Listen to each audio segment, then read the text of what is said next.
Okay, welcome back. We'll start Radha Madhava. Jaya Radha Madhava Kunja Bihari Jaya Radha Madhava Kunja Bihari Gopijana Vallabha Girivaradari Yashodanandana Brajajanaranjana Yashodanandana Brajajanaranjana Yamuna Tira Vanachari Yamuna Tira Vanachari Jaya Radha Madhava Kunja Vihari Hare Krishna Krishna Krishna Hare Hare Hare Rama Rama Rama Hare Hare Hare Krishna Krishna Krishna Hare Hare Hare Rama Rama Rama Hare Hare. Hare Krishna, welcome back. We are still in Chapter 3 of Bhagavad Gita, Karma Yoga. There has been some kind of summer mobility within my family, and there was some break. I hope everyone is doing well this summer, and it's nice to see everyone here. So, that being said, let me share the slides which shows the different sections. It has been a while, so we have to remind ourselves what are different sections in this chapter 3. In the section 1 of this chapter, first 9 verse, Arjuna is asking question to clarify his confusion. Lord Krishna has told about renunciation of the work. At the same time, he has to, Krishna has told about Buddhi Yoga, which is basically the Niskam Karma Yoga. Arjuna thought it is basically renouncing the work.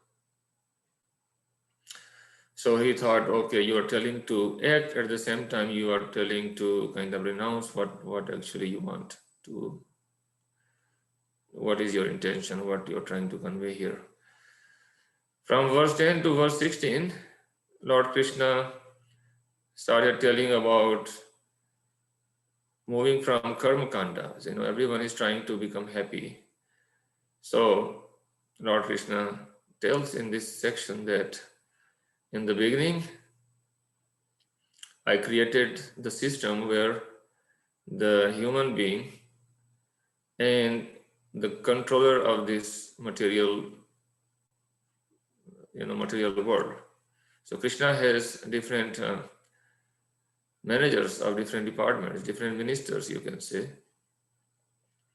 Devatas, who are managing different departments like air, water, heat, different times and different situations to manage the affairs of this world. So to live in harmony with the nature, to live in harmony with the demigods and human beings, Krishna made a system of performing yajna. So that kind of yajna is beginning of human civilization. Instead of grossly enjoying the senses without following any rules and regulations, Krishna made some rules and regulations. One can perform regulated activities and enjoy. Gradually, he takes Arjuna from selfish karma kanda, doing some activities for enjoyment and better future materially, to kind of moving selflessly. Krishna gives instruction, do everything is sacrifice to me. So there's the section of Nishkama Karma Yoga. We are towards the end of that Nishkama Karma Yoga section. We finished up to verse 34. Although there are some rules and regulations to regulate your senses, but you should not be attached to them, because there is every chance of accident, even in the royal road. That was the analogy given by Srila Prabhupada in verse 34. And today we are going to move from 35, and actually we are starting the last section of this chapter. While you are trying to perform your activities, the Karma Yoga, you should be beware of lust and anger. So you have to perform your duty, but not degrade yourself into the mode of nature which binds you in this material world. So let me stop sharing this and try to adjust with another sharing. Okay, let's go the verses.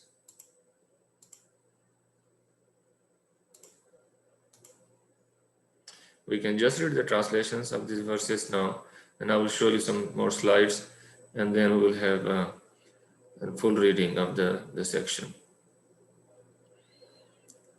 So sharing. Okay, so we see that. So we can read this.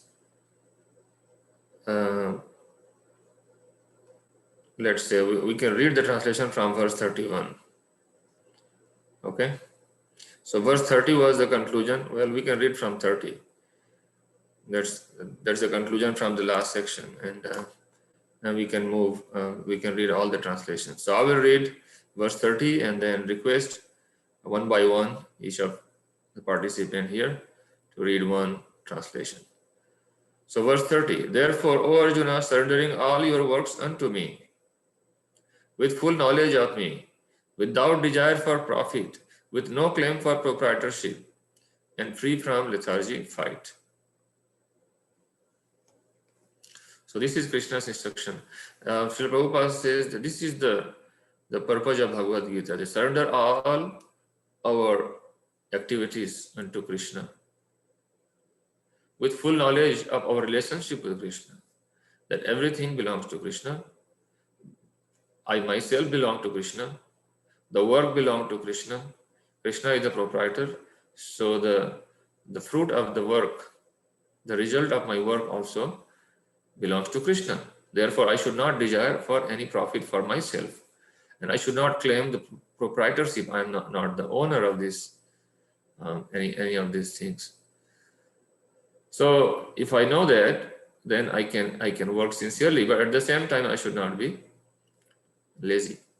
We should act in our duty. So what happens to those who act according to Krishna's instruction, and what happens to those who do not act according to Krishna's instruction, are those in the next verses, first couple of verses.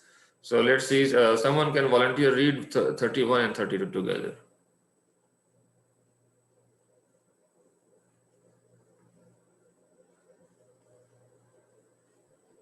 Yeah, those persons who execute their duties according to my injunctions, and who follow his teaching faithfully without envy, become free from bondage of fruitive actions. Verse 32. But those who out of envy disregard these teachings and do not follow them regularly are to be considered bereft of all knowledge, be fooled, and ruined in their endeavors for perfection. Thank you. So the instruction is in verse 30, and Krishna is saying that if you follow their instruction, then you become free from the bondage of fruitive actions. What is the bondage of fruitive actions? What is binding us? The fruitive actions means like we get the reaction of the action. We do the action, we get the reaction. But when we are following Krishna's instruction, verse 30, that means we are working on behalf of Krishna. So we are not bound to the action and reaction. We get liberation from the cycle of action and reaction and getting another material birth within the material world.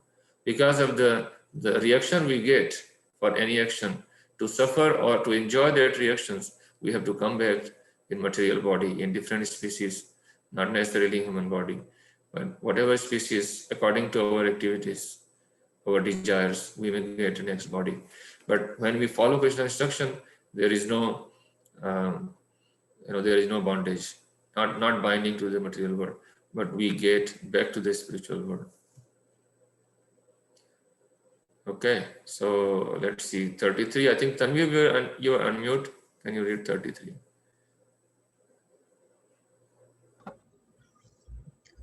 Verse 33. Even a man of knowledge acts according to his own nature, for everyone follows the nature he has acquired from the three modes. What can repression accomplish? Verse 34. There are principles to regulate attachment and aversion pertaining to the senses and their objects. One should not come under the control of such attachment and aversion, because they are stumbling blocks on the path of self-realization. Thank you. So Arjuna has a certain nature, right? He has a nature of a warrior. He is in battlefield, but he is depressed, as you read in first chapter, and he wants to run away from the battle. He didn't want to engage in battle. But Krishna is trying to convince him to act, do the karma yoga. He says, yeah, according to one's own nature, one has to work. Earlier he has said one cannot maintain one's body without working. So one has to work according to one's nature, but offering that to Krishna. One can artificially not renounce or artificially do someone else's work. But one has to work as an offering to Krishna. And there are principles to attachment and aversion pertaining to the sense and objects. So when we are doing those works, we may get into illusion that, okay, I'm the owner, I'm the enjoyer, I have earned this, I will enjoy this. So that mentality, that can be checked by following the rules and regulations prescribed in scriptures, how to do one's duty without attachment, without aversion. Attachment and aversion, they are flip side of same coin, as we discussed earlier. So unless we are following the rules, we may get to attach that we may get illusion while doing our duties. So verse 35, let's see, 35 and 36, somebody can read. It is far better to discharge one's prescribed.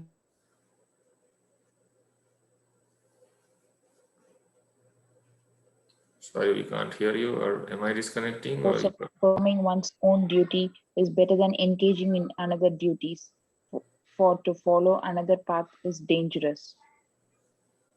Verse 36, Arjuna said, O descendant of Vrishni, by what it is one impelled to sinful acts even unwillingly as it engaged by force. Thank you. Okay, so these are the verses we'll read in detail, that one has to do one's prescribed duty because one has got certain nature. One is trained as a doctor, one has to act as the duty of the doctor.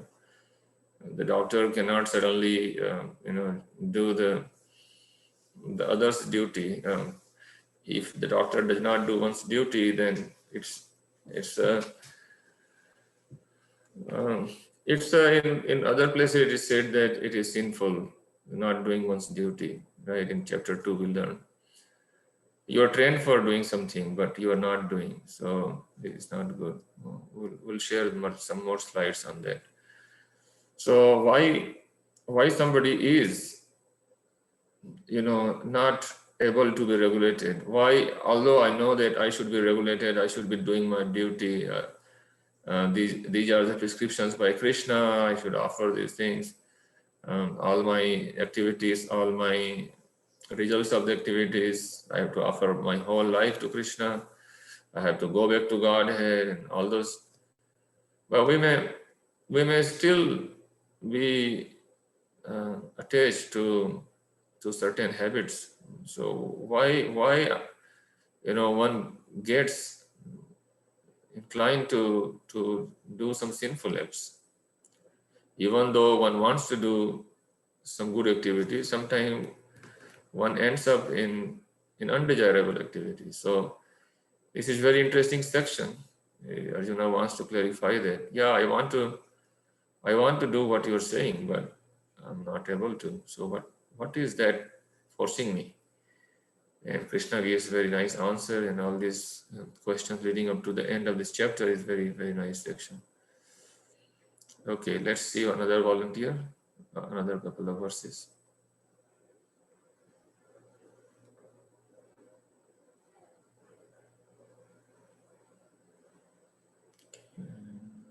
We see Prachi on the screen. Are you able to read? Yeah. 37. The Supreme Personality of Godhead said, "It is lust only, Arjuna, which is born of contact with the material mode of passion and later transformed into that, and which is all devouring, sinful enemy of this world." 38. As fire is covered by smoke, as a mirror is covered by dust, or as the embryo is covered by the womb, the living entity is similarly covered by different degree of this lust. So what is the reason we are inclined to not do our duty or do some undesirable activities? Arjuna says it is sinful activity. Papa charati. So Papa, why I suddenly why do I have the impulse to do sinful activities? And the answer here is it is because of the lust, which is born when one comes in contact with the mode of passion.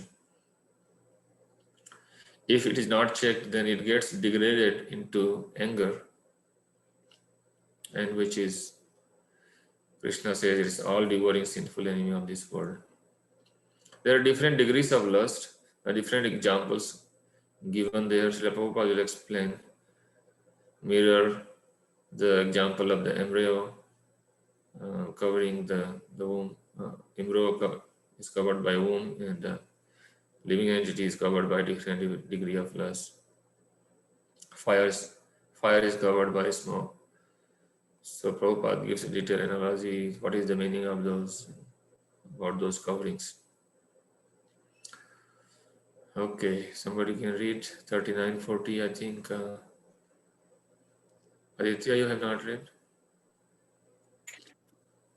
Thus, the wise living entity's pure consciousness becomes covered by his eternal enemy in the form of lust, which is never satisfied and which burns like fire.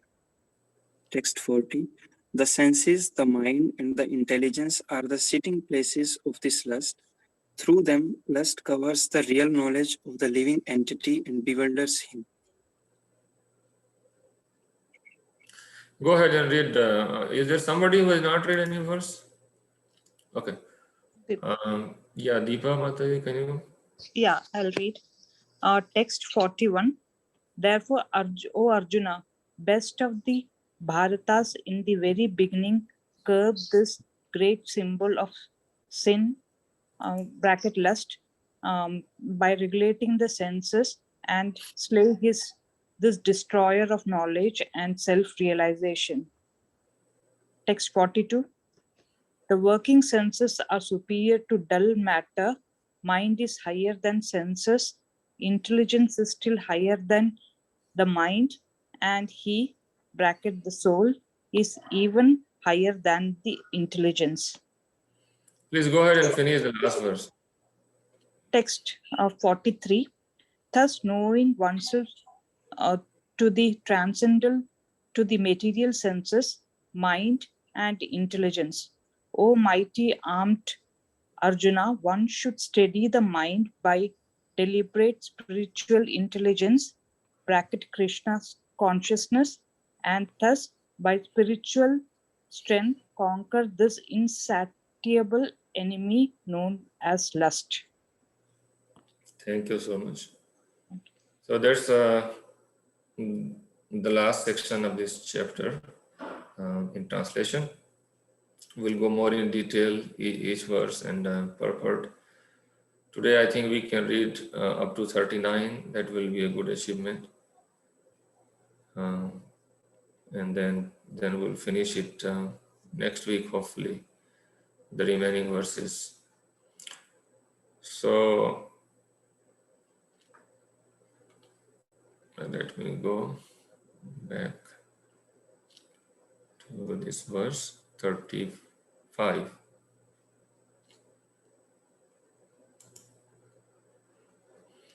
Okay, so we'll read the whole translation and purport now, beginning from 35 today. Okay, verse 35. Sreyan swadharmo vigunaha paradharma swadnustitat swadharme nidhanam shreyah paradharmo bhayavaha. I will read the translation and then somebody can volunteer the purport. It is far better to discharge one's prescribed duties, even though faultily, than another's duty perfectly.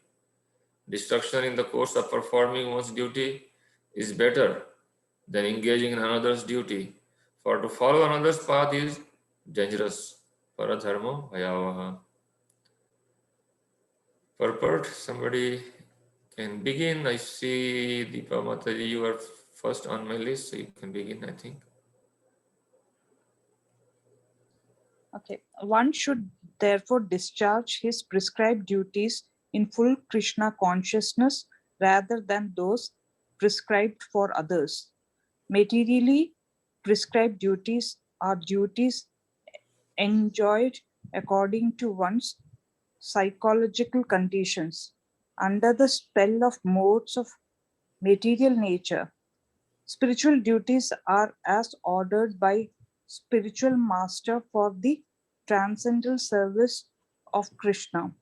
But whether material or spiritual, one should stick to his prescribed duties even up to death, rather than imitate another's prescribed duties. Duties on spiritual platform and duties on material platform may be different, but the principle of following the authorized direction is always good for the performer. When one is under the spell of modes of material nature, one should follow the prescribed rules of his particular situation and should not imitate others. For example, a Brahmana who is in the mode of goodness is non-violent, whereas a Kshatriya who is in the mode of passion is allowed to be violent. As such, for a Kshatriya, it is better to be vanquished following the rules of violence than to imitate a Brahmana who follows the principle of non-violence. Everyone has to cleanse his heart by gradual process, not abruptly. However, when one transcends the modes of material nature and is fully situated in Krishna consciousness, he can perform anything and everything under the direction of bona fide spiritual master. In that transcendental stage, the distinctions of material world do not apply. For example, Vishwamitra was originally a Kshatriya, but later on he acted as a Brahmana, whereas Parshurama was a Brahmana, but later on acted as Kshatriya. Being transcendently situated, they could do so. But as long as one on the on the material platform, he must uh, perform his duties according to the modes of material nature. At the same time, he must have a full sense of Krishna consciousness. Thank you So so much. next, Yeah. So one has to perform one's duty. Krishna is telling about the, according to the psychophysical nature, one has to do. He is trying to convince Arjuna that Arjuna, you are a Kshatriya. You are here for a particular purpose. You are not a Brahmana. A Brahmana who is in mode of goodness, his duties are different. His duties are Pathana, Pathana, Yajan, Yajana, Dan, Pratigraha. So that's the basic duties of Brahmanas. So they study the Vedic scriptures, they teach from there, they worship the deities in temple and then teach others to how to worship. And then they give charity, dana, and then they receive charity, return. However, Arjuna is trained, a martial man, he's a military person. Kshatriya is Prajarakshan. So his duty is to protect the citizens. So he cannot artificially, take another's role. So it is better to, die doing one's duty. That's what Krishna is saying. You should be ready to leave your body in this spot rather than running away from the battle. One has to do one's duty. Krishna is stressing again and again what is duty of Arjuna. So if we are as long as conditioned in according to our psychophysical nature, we may be under different modes of nature. One may be predominantly more in mode of goodness, like Brahmanas. One may be more in mode of passion. Some others may be more dominated by mode of ignorance. So there are different duties according to psychophysical nature, depending on the physical nature of the body, different types of body, different types of mental preparation. One can engage in different duties. Again, one has to follow the duties prescribed. It's not that whimsically do anything. It has to be prescribed by Krishna or his authorized representatives like a spiritual master. So we have to understand what is our duty and act accordingly. But Srila Prabhupada gives here a very good example that if someone has completely purified from one's psychophysical nature, one can do anything. And like Srila Prabhupada, our founder Acharya, he was sannyasi. So he's more than Brahmana. So it's the Brahmana. Brahmana means Brahma Janati Brahmana. So he understands, he realized the Brahma. He realized the spirit soul. He realized the supreme Brahman, Krishna, in his heart. And he's renounced from the material world. But still he was, writing books. Like he translated all the bhakti literature in English. He was engaged in, speaking to different audience. He was engaged in cooking. he used to single-handedly cook for hundreds of devotees in the beginning days in New York City.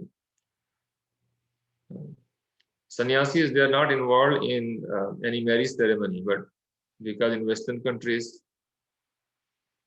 there no one to guide his students, so he personally married his students. So if someone is completely purified, completely fully engaged in Krishna's service, his whole life is dedicated to Krishna service, then one can do anything, because Krishna purified completely them. They are not attached to certain thing, or they are not averse to avoid certain thing.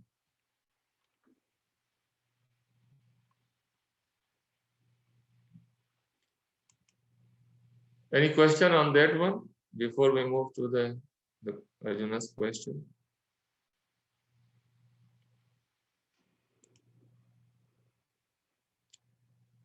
Any discussion on 35?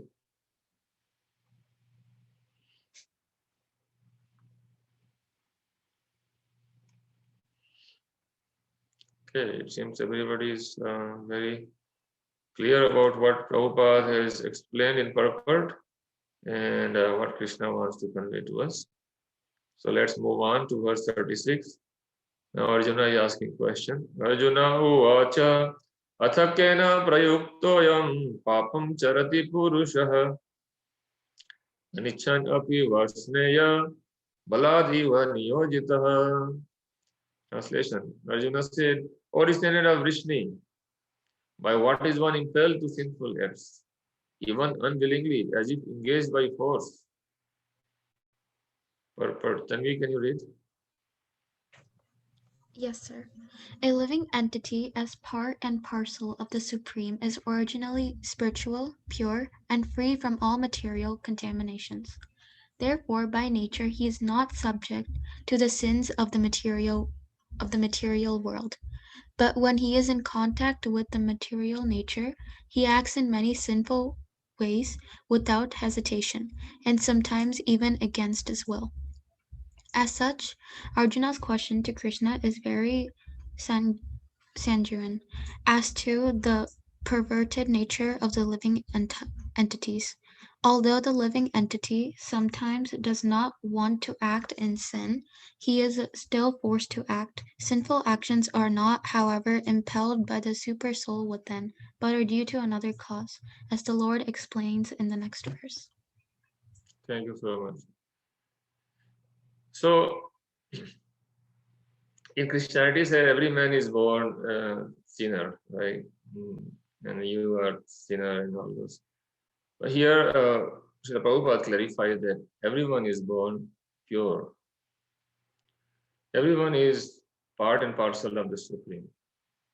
Everyone is originally spiritual, pure, free from all material contaminations.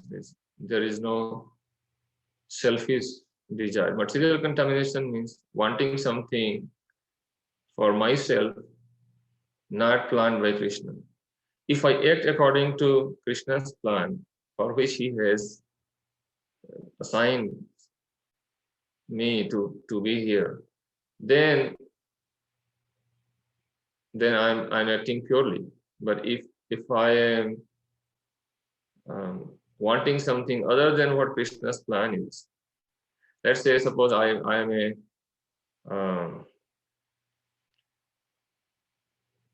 I'm certain kind of in a job, okay, and if I am supposed to, let's say I'm a banker, I need to kind of count money and keep track of people's account. And so if people give money, then I have to deposit that in bank, honestly. But if I keep something in my pocket, that means that is sin. That means impure. The pure duty that at that time will be just to follow the rules of the bank. But if I become greedy and start keeping in my pocket, then I get a reaction. Then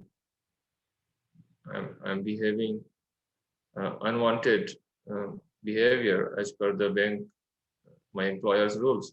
So similarly, Krishna gives me some duty, and we have to understand what is our duty and act accordingly. So when we are acting that's the pure, free from material contamination. But if we have selfish desire, then that's the sin. So that's the question, like why somebody such pure, part and parcel of Krishna gets this kind of sinful desire. So Prabhupada writes in the last sentence here that it's not inspired by the super soul, because super soul is in everyone's heart. I think we have discussed in previous verses. Paramatma, Krishna in the Paramatma feature, in super soul, in sitting side by side with every soul. It is like two birds sitting in a tree. So that the body is analogy given, like the body is like a tree. And then myself, I'm sitting in this body as a bird who is eating the fruit. And then the super soul, Paramatma, is another bird sitting on the same tree. But Paramatma is watching me eating the fruit. So one bird is eating the fruit, another bird is watching. So the Paramatma gives also inspiration. Sometimes we forget something and Paramatma gives reminder. So Paramatma is not reminding us to do sinful activities. That is the point. But we are doing sinful activity by our own desire when we are conditioned with the material modes. So let's see what Krishna answers here in verse 37. Is anybody well versed in reading the Sanskrit sloka? They may try. Sri Bhagavan Vacha. It's Krishna's word. So it's a very nice verse. I can read one line and somebody, or I can read the whole verse, somebody can read the Sanskrit verse. Then we'll do, each person can read each verse when we move on. Sri Bhagavano Vacha Kama Esha Krodha Esha Rajoguna Samudbhava Mahashano Mahapapma Viddhiham Viddhiyenam Ihavarinam. Okay. So someone want to try? You don't have to go so much slow. You can read slowly also. Whatever you can read. Nice to read Krishna's word. Okay. Anil Prabhu, you want to give it a try? Yes, Prabhu. Sri Bhagavan Vacha Kama Yesu Krodha Yesu Esa Rajoguna Samudbhava Mahasano Mahapapma Viddhiyanam Iha Varinam. Thank you, Prabhu. You can continue, Prabhu. Translation purpose. Yeah. The Supreme Personality of the Godhead said, "It is lust only, Arjuna, which is born of contact with the material mode of passion and later transformed into wrath, and which is the all-devouring sinful enemy of this world. When a living entity comes in contact with the material creation, his eternal love for Krishna is transformed into lust in association with the mode of passion. Or other words, the sense of love of God becomes transformed into lust as milk in contact with sour tamarind is transformed into yogurt. Then again, when lust is unsatisfied, it turns into wrath. Wrath is transformed into illusion, and illusion continues the material existence. Therefore, lust is the greatest enemy of the living entity, and it is lust only which induces the pure living entity to remain entangled in the material world. Wrath is the manifestation of the mode of ignorance. These modes exhibit themselves as wrath and other corollaries. Therefore, the mode of passion, instead of being degraded to the mode of ignorance, is elevated to the mode of goodness by the prescribed method of living and acting, then one can be saved from the degradation of wrath by spiritual attachment. The Supreme Personality of God had expanded himself into many for his ever increasing spiritual bliss, and the living entities are parts and parcels of the spiritual bliss. They also have partial independence but by misuse of their independence, when the service attitude is transformed into the propensity of self-sense enjoyment, they come under the sway of lust. This material creation is created by the Lord to give facility to the conditioned souls to fulfill these lustful propensities, and when completely baffled by prolonged lustful activities by living entities, begin to inquire about the real position. This inquiry is the beginning of the Vedanta Sutras, wherein it is said, Ataho Brahma Jignasa. One should inquire into the Supreme. And the Supreme is defined in Srimad Bhagavatam as Janmade Asya Yato Nrayad Vitrataska Ar. The origin of everything is the Supreme Brahman. Therefore, the origin of lust is also in the Supreme. If therefore lust is transformed to love for the Supreme, or transformed to Krishna consciousness, or in other words, desiring everything for Krishna, then both lust and wrath can be spiritualized. Hanuman, the great servitor of Lord Rama, exhibited his wrath by burning the golden city of Ravana, but by doing so, he became the greatest devotee of the Lord. Here also in Bhagavad Gita, the Lord induces Arjuna to engage his wrath upon his enemies for the satisfaction of the Lord. Therefore, lust and wrath, when they're employed in Krishna consciousness, become our friends instead of our enemies. Thank you, Prabhu. You have some takeaway from the reading that you read?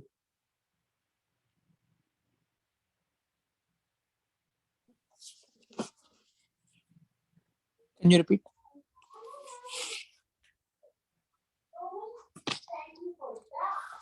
Can you repeat, Prabhu? I didn't hear you clearly. Would you like to share some takeaway message from this verse? What Prabhupada explained here. Yeah. So what it is saying, what is said was like we have to maintain our consciousness. We have to maintain Krishna consciousness, and we should not be carried away with material benefits, because if we get attached to the material things, like the most important, I mean, the result of the material benefit will be the lust, and the lust will be converted into anger, and all these things. Instead of having this lust and anger, I mean, like we have to have like our consciousness in Krishna consciousness. I mean, in Krishna in such a way that like once we have this kind of, I mean, once we have our complete consciousness in Krishna, I mean, like and we'll get rid of this material benefits. I mean, we'll get rid of this material desires like lust, and once we get rid of this material desires, we will not get the lust and anger. And so like instead of having this lust and anger, I mean, like all we have to do is like we have to put our love towards Krishna. That's all I can conclude, Prabhu. Thank you so much. Yeah. So originally, yeah, as Krishna is saying that it's because of the lust that one gets sinful activities, commits sinful activities. The Prabhupada says that originally the pure soul is in love of God, in love of Krishna. Only when one comes in contact with the material modes of passion, then it is like milk coming in contact with acid and turning into curd or yogurt. So that's the impurity. But when we transform the lust by the process of Krishna consciousness, we can turn it back into pure love of God. That's what the process of Krishna consciousness is, that we have to practice to connect ourselves back to Krishna, learn to love Krishna, and transform the lust into love of Krishna.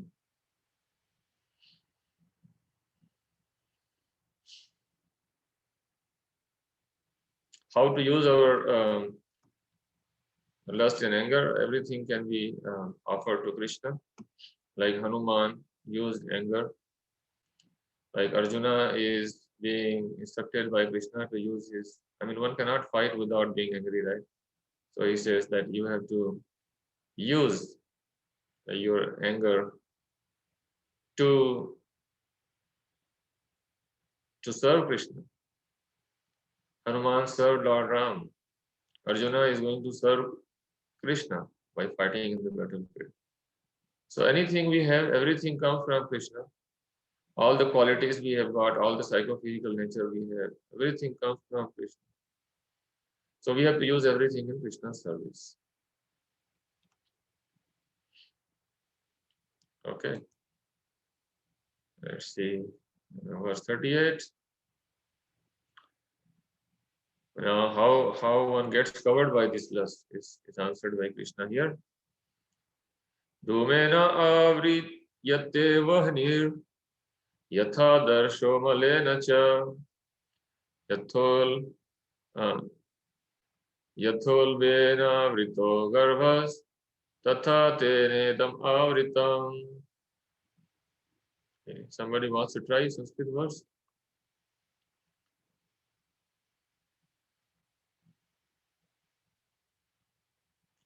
Okay, let's get into the English translation. As a fire is covered by smoke, a mirror is covered by dust, as the embryo is covered by the womb, the living entity is similarly covered by different degrees of this dust. So the living entity who is pure soul, purely in love of Krishna, purely in relationship with Krishna, forgets, and then the forgetfulness of Krishna is of different degree. The covering of that knowledge and relationship with Krishna is a different degree of covering. Some thin cover and thick cover. Some thin cover is like fire covered by smoke, and very thick cover is like a embryo in womb. Okay, so somebody, another volunteer, let's see. Tanvi, are you able to read this purport? Yeah. Okay, go ahead. There are 3 degrees of covering of the living entity by which his pure consciousness is obscured. This covering is but lust under different manifestations, like smoke in the fire, dust on the mirror, and the womb about the embryo. When lust is compared to smoke, it is understood that the fire of the living spark can be little perceived. In other words, when the living entity exhibits his Krishna consciousness slightly, he may be likened to the fire covered by smoke. Although fire is necessary when there is smoke, there is no overt manifestation of fire in the early stage. This stage is like the beginning of Krishna consciousness. The dust on the mirror refers to a cleansing process of the mirror of the mind by so many spiritual methods. The best process is to chant the holy names of the Lord. The embryo covered by the womb is an analogy illustrating a helpless position, for the child in the womb is so helpless that he cannot even move. This stage of living condition can be compared to that one of the trees. The trees are also living entities, but they have been put in such condition of life by such great exhibition of lust that they are almost void of all consciousness. The covered mirror is compared to the bird and beasts, and the smoke-covered fire is compared to the human being. In the form of a human being, the living entity may revive a little Krishna consciousness, and if he makes further development, the fire of spiritual life can be kindled in the human form of life. By careful handling of the smoke in the fire, fire can be made to blaze. Therefore, the human form of life is a chance for a living entity to escape the entanglement of material existence. In the human form of life, one can conquer the enemy, lust, by cultivation of Krishna consciousness under able guidance. Thank you, Tanvi. So we saw 3 examples, right? So first example was the fire covered by smoke. So Tanvi, what is analogous? Which entities are like a fire covered by smoke that you read? Well, according to the purport, the fire and like the smoke is kind of like a human being. Yes, yes. Because in the human being, we have very less covering compared to the other coverings, right? The human being, can go to school. We can study the scriptures. We can follow the rules and regulations for uncovering the smoke, coming out of the smoke, by the process of following Krishna consciousness, chanting, easy process, chanting the holy name of the Lord. The best process is to chant the holy name of the Lord. And that is the process given to us, that when we chant the holy name of the Lord, then we can uncover ourselves. We can come to the true understanding of our relationship with Krishna, and we can purify ourselves. Okay, so second example was the mirror covered by dust. And Srila Prabhupada tells who are the living entities, what kind of bodies they have. Can someone else volunteer? What is the example of like a dust on a mirror? Aditya? Sir, they are like birds and beasts. Yeah. So why birds and beasts are more covered? Like, why do you think, why Srila Prabhupada says that birds and beasts are like that? Because their ignorance is more, their covering of their Krishna consciousness is more compared to the human being, right? The thickness of the cover, the ignorance is more.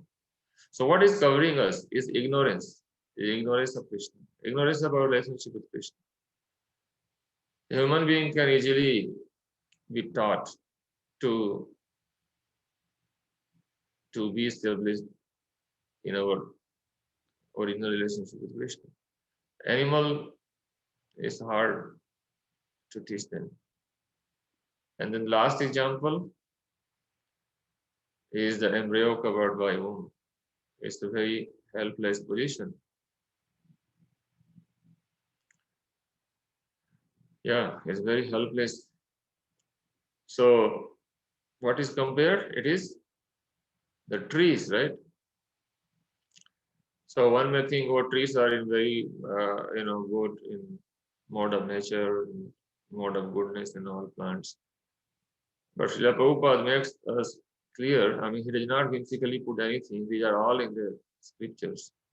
The trees have so much degree of lust, the ignorance, that they do not protest if somebody, if somebody cuts them. So their covering is much more. So the lust degree is ignorance. The more ignorant we are in our relationship with Krishna, the more lusty we are. Yeah. Anybody have any question? Anybody learned something new that you want to share from this verse?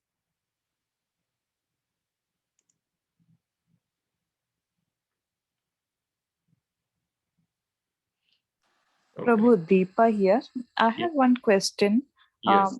In the previous one, we saw that we can take in Krishna's consciousness, if we have anger and all, we can take it into our advantage in Krishna consciousness mode.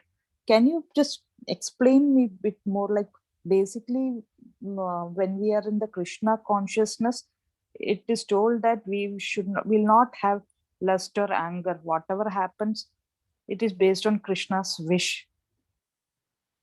So I didn't understand, like, when it was read that we can take it to the advantage our anger in Krishna's consciousness. Thank you. Yeah. So As Prabhupada explained, everything comes from Krishna. Pure devotees, their lust is completely purified because they are in love with Krishna. So there is no question of degrading the lust into anger. That's the nature of the pure devotees, those who are completely purified. Okay. Whereas when we are practicing devotees, we are not completely purified. We have different degrees of lust. We still have. We can check our tendencies, that how much attachment and aversion we have in this material world, how much we have selfish tendencies, how much we are selfless, that we can check. So we can acknowledge that we have different degrees of lust, and the purification is slow. Krishna is telling to Arjuna that, Arjuna, you are predominantly in mode of passion. Your duty is to fight. You are Kshatriya. So acknowledging that he is predominantly mode in passion, use that anger. Arjuna is pure devotee here, right? So use that in service of Krishna. So fight for Krishna. So Arjuna is pure devotee, but he has to fight for Krishna. So without anger, one cannot fight. Hanuman is pure devotee, but for Ram's service, he burned Lanka. Similarly, so when we are practicing devotees,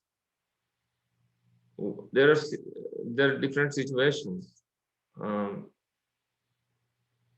We have to use our tendency in Krishna's service. For example, we thinking that, oh, I'm Krishna's servant, I should not be angry. You cannot remain neutral when there is something, you are in a situation where somebody is being exploited.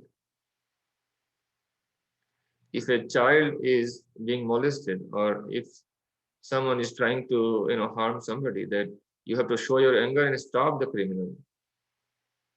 A devotee does not mean that he is not angry with miscreants. So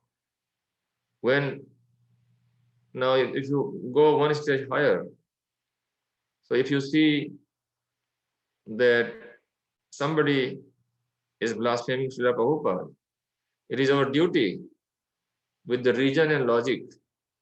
We are in Srimad Bhagavatam reading group and Chaitanya Charitamrita reading group. So in Chaitanya Charitamrita, that Srila Prabhupada tells that there are three options for a devotee when we are hearing the blasphemy of pure devotee. So when someone criticizing Srila Prabhupada, our spiritual master or pure devotee of Krishna, and the first thing is that we have to be well conversant in the essence of the scriptures, that by arguments and logic we have to change other person's heart to not criticize pure devotees. If we cannot do that, then second option is very harsh. One should commit suicide. And the third thing, if one cannot do that, obviously we should not do that in this Kali Yuga. The last option is one should leave that place, because one should not hear the blasphemy of pure devotees. One should stop giving by argument. One can one should definitely try to rectify the situation. A devotee cannot neglect something happening to the innocent, or something being criticized to the devotees. One should use one's anger. Devotees use their anger to protect Krishna's property. If someone attacks the Krishna temple, the devotee is definitely going to be anger and fight and stop that. These are some of the thoughts I can throw in right now. Is that something reasonable? Yeah, it helped me in my situation. Yeah, Okay. Thank you so much. thank you. Hare Krishna. Okay. So we can take this verse 39 today. Then we will left with the 4 more verses next time. Verse 39. Avritam jnanam etena jnanino nityavairina kamarupena kaunteya duspurena analena cha. Okay, translation. Thus the wise living entities pure consciousness becomes covered by his eternal enemy in the form of lust, which is never satisfied and which burns like fire.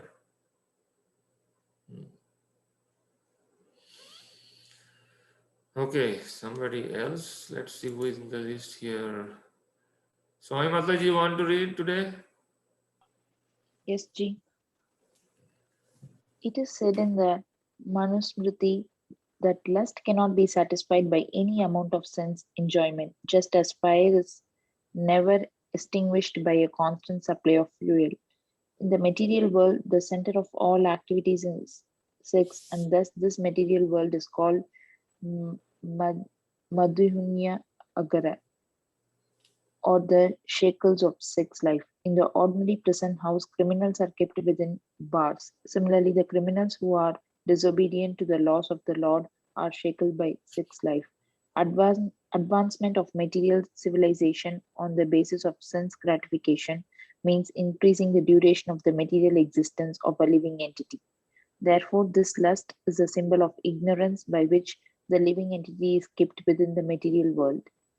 While one enjoys sense gratification, it may be that there is some feeling of happiness, but actually, that so called feeling of happiness is the ultimate enemy of the sense enjoyer. You want to share some essence from this verse? It's like the material life is not the world, like we are just into that.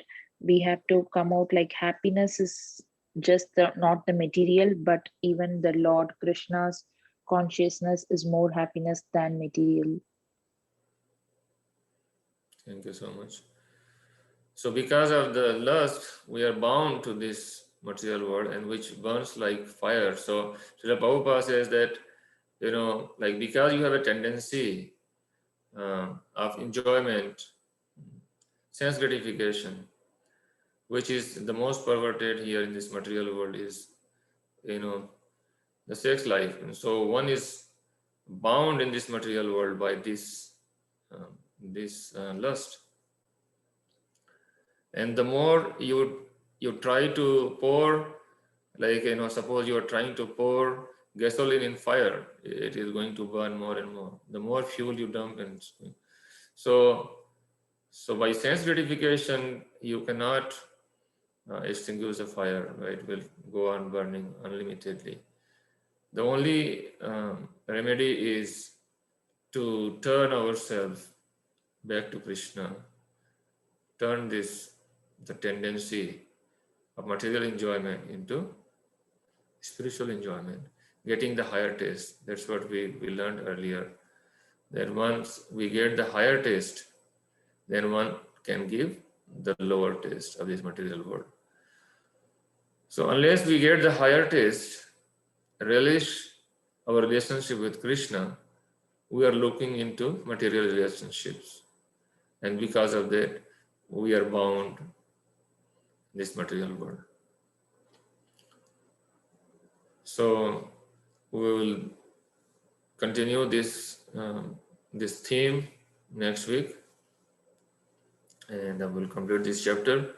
Anybody who is interested in participating in the drama, after next week, we are going to after 2 weeks, we're going to have a virtual drama here. And if you are interested, let me know.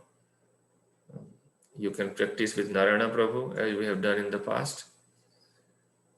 And any question or discussion?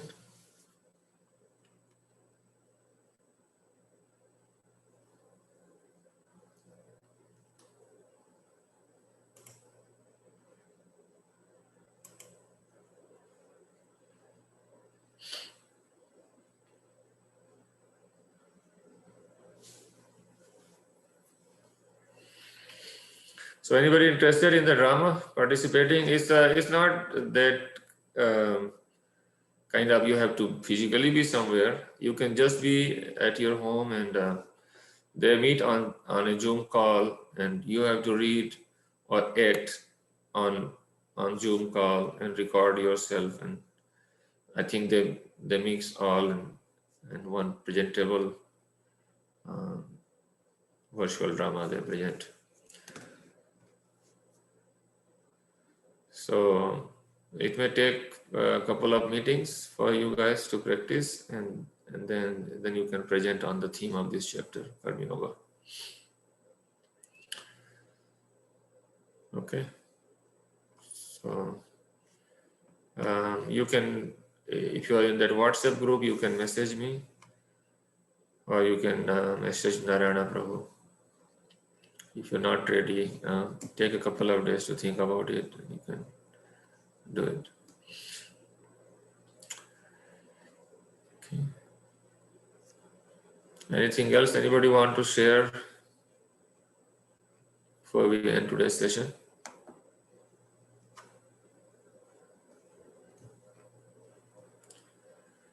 Okay, it seems everybody is satisfied. Have a Krishna conscious week. We'll see you next Sunday, same time, 7:30 p.m. and 6 a.m. in India.